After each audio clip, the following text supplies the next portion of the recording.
Salam değerli izləyicilər, 21 aprel 2025-ci il kredit gecikməsi olanların nəzərinə adınız bundan sonra qara siyahıya düşməyəcək və xəbəri axıra qədər izləyin ki, söhbətin nədən getdiyini biləsiniz.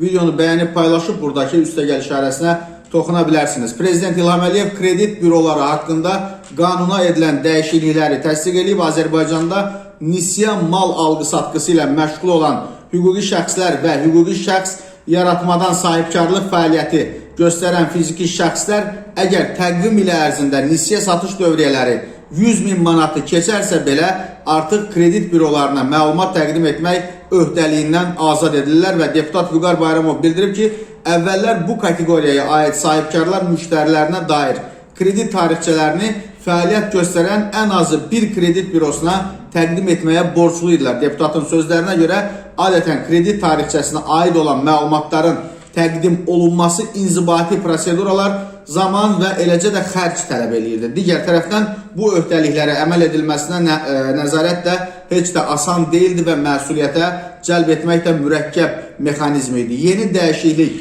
bir tərəfdən şirkətlər və vətəndaşlar üçün qaydaların asanlaşmasına və onların kredit tarixçələrinin bu tip əməliyyatlar səbəbindən pisləşməsinin qarşısını alacaq. Digər tərəfdən yeni qaydalar vətəndaşlarımız üçün bu sahədə inzibati proseduraları keçməsi zərurəti aradan qaldırıldığından vəsaitə qənaət etməsinə və onların kreditlər üzrə qara siyahıya bu səbəbdən düşməsinin qarşısının alınmasına gətirib çıxaracaq. Gözlənilir ki, bu həmçinin bu sahədə aktivliyin artmasına və alqı-satqı dövriyyəsinin genişlənməsinə imkan yaradacaq.